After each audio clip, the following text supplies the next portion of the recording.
All right, so first play we're going to look at, 2nd and 2, one of the Patriots' first offensive plays.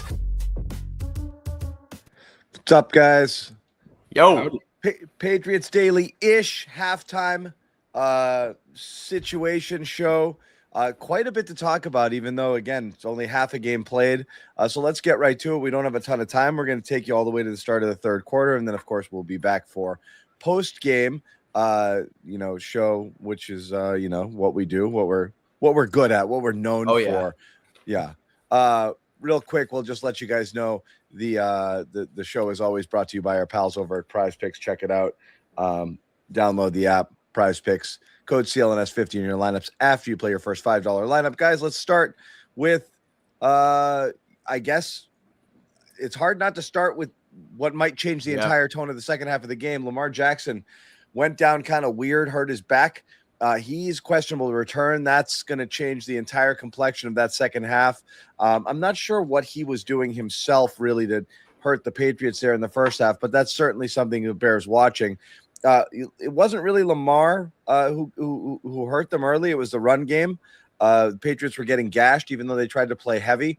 They came down, just ran it down their throats. That first drive, Taylor, what happened there?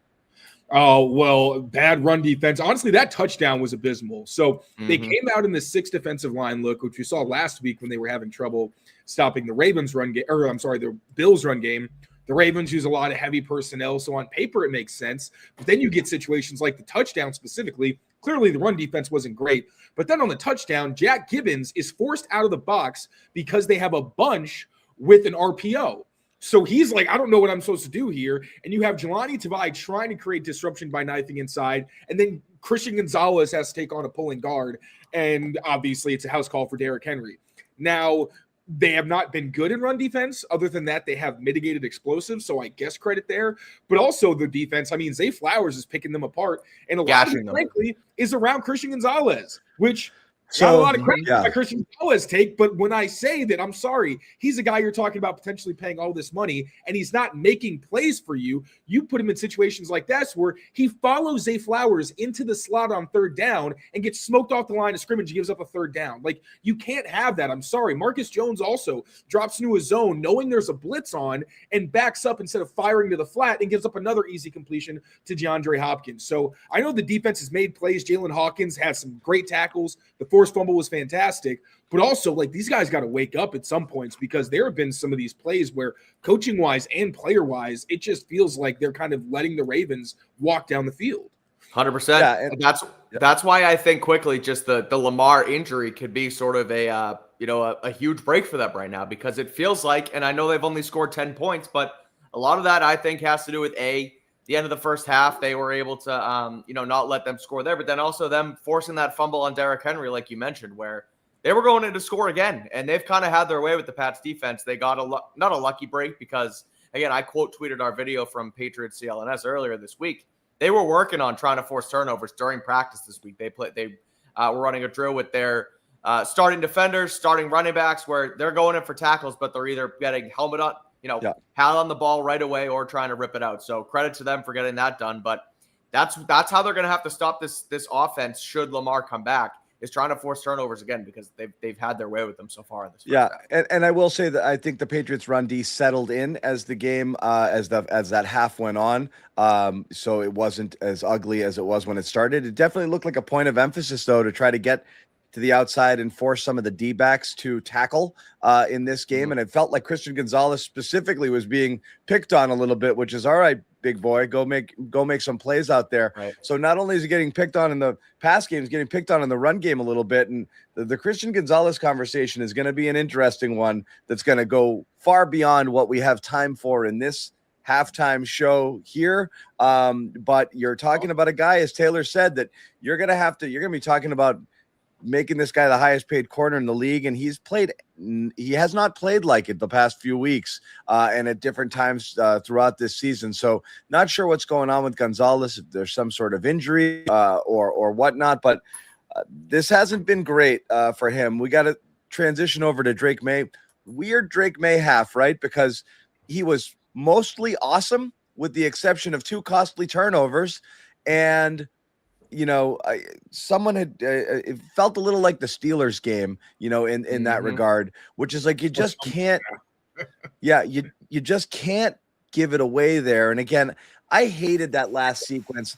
I hated the play before the fumble. Let's talk about the interception first. The play before the fumble, you go short, then you're in rush mode on third down. You can't really spike the ball there, so you got to run a play. They weren't ready. They were discombobulated. That play was a mess there, and Maye was just all out of sorts, and the pocket collapsed almost right away. That was just doomed from the start, it felt like. So pretty ugly sequence there. But in the first part there, that interception, what do you think happened there? I know Bootie's got to come back to the ball, but Drake's probably don't throw it. Don't throw it. Throw it. Yeah.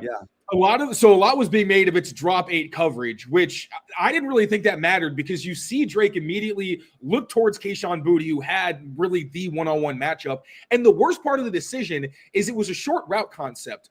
I think they were setting up potentially going for it on fourth down because I don't think you could have reasonably expected them to convert, or they were just saying, let's get what we can. If we don't convert, it is what it is. So Drake, I think, made the right decision to look to Boutte, but because of the pressure, he immediately has to step up. And I mean, I don't know what happened to the tackles. I thought they didn't know the snap count, but when you look, they just get smoked. So that was a weird rep, but he has to step up. Those sideline throws are timing throws. Mike, you know this. If you are one hitch off, that turns into a turnover-worthy play. And the way I don't think Boutte thought he was going to throw it to him. I'm not excusing it. I'd like to see another angle, but that was a bad decision. And then you talk about the last drive, another throw that was clearly forced and not terribly accurate. And then taking your hand off the ball while stepping up is the kind of thing we've given him credit for not doing. But now we were like, oh, Drake not forcing throws anymore. Not only are you forcing throws, but you're seeing the lack of precision that we've been talking about, the not being on the same page as Mac Hollins on the throw where he's throwing deep. Mac Hollins goes short. We talked about that literally last week. And Hunter Henry, for whatever reason, has just had these weird concentration lapses where maybe Drake hasn't put him in great spots before, but like that throw in the end zone, bro, you got to catch that. You're Hunter Henry, man. Like that was kind of that was a good throw. So it's been frustrating. There's missed opportunities, but also just little things that have been wrong with this offense that we've spoken about that weren't a huge deal that are kind of creeping up tonight. And now with no TreyVeyon Henderson, who kind of felt like the thing that you could rely on in the past couple or past few weeks. Now he's, questionable with a head injury. It's worrying. There were some good, obviously, from Drake Maye, but it's the bad that's really been concerning me more than the highlights. It's been way too much of a roller coaster, like you said, where, and John, I like how you mentioned that Steelers game. It's like they get, they're right there and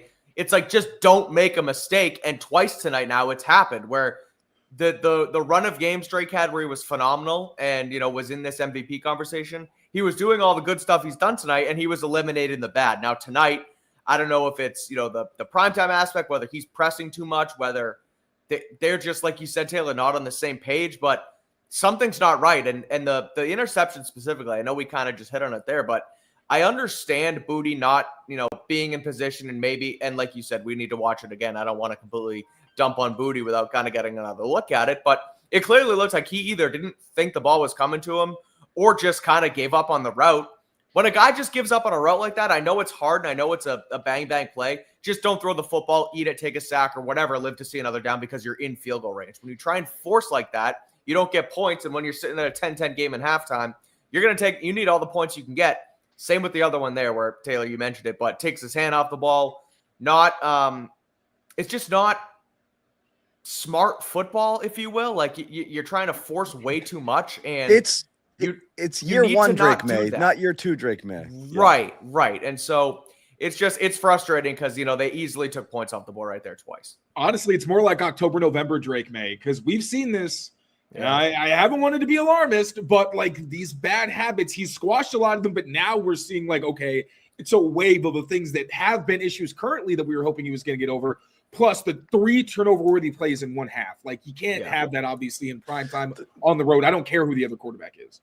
The reason I don't like, I agree with you, Taylor. I don't think it's like we're trying to like keep it a secret from everybody. I just do think that the standard by which he was held to because of so many near perfect games that he had was that every time he did something, like every good quarterback makes turnover worthy plays most every week. Like it just is what it is with Drake Maye. It's just we got used to not seeing it because he was playing such clean football that when you see it, you're like, uh-oh. But you're right.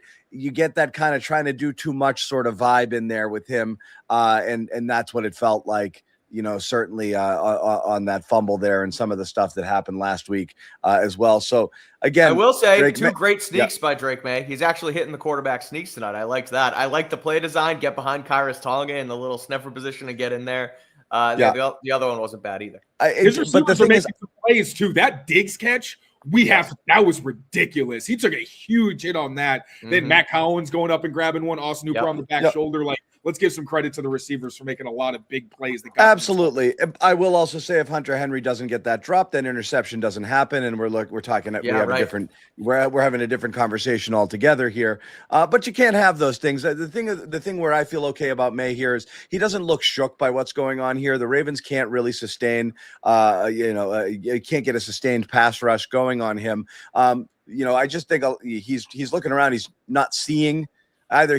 He doesn't like what he's seeing, or guys aren't getting open, or the Ravens are disguising things and he's, missing. It's really hard to see, from home what's happening there, but he doesn't look really rattled out there. I just think, those were just two bad plays that he made there. Maybe trying to do a little bit too much where he could have just probably, just thrown it away and lived to play another game. Well, you mean the throw to DeMario there at the end? Oh no, he had 3 turnover-worthy plays. I'm saying, like, that's a lot. Was the one you're talking about to DeMario on the sideline on that last? Possession? The one he got away with. That wasn't great. That wasn't great either. We talked about it briefly. The TreyVeyon Henderson thing that didn't look great. It looked like he banged his head off the turf, tried to get up a couple of times, and just wasn't right. You really don't like to see that. All out of sorts. But my guess is he's not going to be returning. How big a loss is that here in this game? And, how do you feel about Ramondre just holding it down on his own here? The game is on, honestly, right now. The game is back. It's all right, well, let's finish this out. We'll get right back to it. Yeah, I'll say quickly, I think Ramondre can still do a lot for you. I don't think the run game is dead, but obviously it's a huge loss. That's a home run hitter who can change the course of the game in one touch. No doubt about it. We'll tell you guys once again briefly, Prize Picks, download the app. Pick more, pick less. You know how it goes right now. #1 daily fantasy sports app in all of North America. Download the app, code CLNS, get 50 in your lineups after you play your first $5 lineup. That's all you have to do. As we told you here, we will be back right at the conclusion of this game. So just keep it here. Jump on, chat, wait for us. We'll be, and we will see you guys after the game. Take care. See ya. See ya.